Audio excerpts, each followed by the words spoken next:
And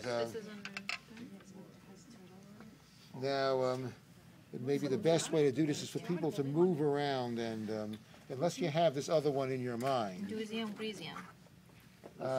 compare this one with that one. And now the question is, which of these, keep in mind you may have to move your head so that you won't be getting reflections, because the angle of view determines whether you're seeing a reflection on the surface or not. Yeah, that could be confusing. Now, which one of these is more anterior, the one in my left hand or the one in my right hand? To the right. That's more anterior. I won't say until everyone has seen. What was the question? The question is, which one is more anterior, the one I'm holding in my left hand or the one I'm holding in my right hand? That is more anterior. More anterior. The one on your right hand. Yeah, how do you know that? Because there's an appearance of the internal. And there's more rostrum here. Yeah, that's true. That you see less rostrum and more putamen. Yes. See the putamen, you see less putamen, So that's more anterior. more putamen. That one's more anterior. Yeah. Yeah, the one with less But you're putamen gonna over use here these two to is control? more anterior. over here. Yeah. Wait, less rostrum, more putamen. This is going to be a detailed test. So which is more anterior? The one in my right hand. That one's more anterior? Yeah. The one in my right hand is more anterior because here, So this is... forget about that for a moment, we'll discuss that next. There's the putamen and there's the putamen. So you see there's more putamen visible here and less there. So as you go backwards initially, you encounter more and more putamen. So less rostrum and more putamen on the more posterior one. Right, that's correct.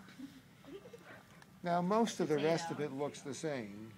You still see gyrus rectus, olfactory sulcus, orbital gyri, body of the corpus callosum, septum pellucidum, callosal sulcus, cingulate gyrus, cingulate sulcus, and medial frontal gyrus. All of that repeats, so we're not going to go through that again, right? So now here, what might that be? I can't see. Now, there was something solid in there. There's a black mass of material. No, it wasn't a tumor. It was something else. This was filled with a black mass of something. Yeah, now, that is correct. What was it? It's not a stroke, but it's something that caused the stroke. Hemorrhage. Yeah, hemorrhage is correct. That's Blood. right. Yeah, so there was a mass of clotted blood sitting right there, and there's still, some of it has penetrated the surrounding tissue. The clot has fallen out and has been lost. So we just have a cavity Will you there. ask us that on the hospital? Yeah, now you should know. Yeah, that's a CVA over there, cerebrovascular accident, and it's a pretty big one. So we should know that there was a blood clot there? Yeah, that's right. Transient There was the bursting of a blood vessel. That was in the putamen. So it's a bursting. Yeah, there was a vascular blowout in the putamen. Yeah, so what causes a vascular blowout like that? High blood pressure. Right, high blood pressure is correct. Are you going to ask that? Yeah, you should know that. I mentioned Wait, this is in it Bio 9. blowout of putamen or in putamen? No, in, yeah.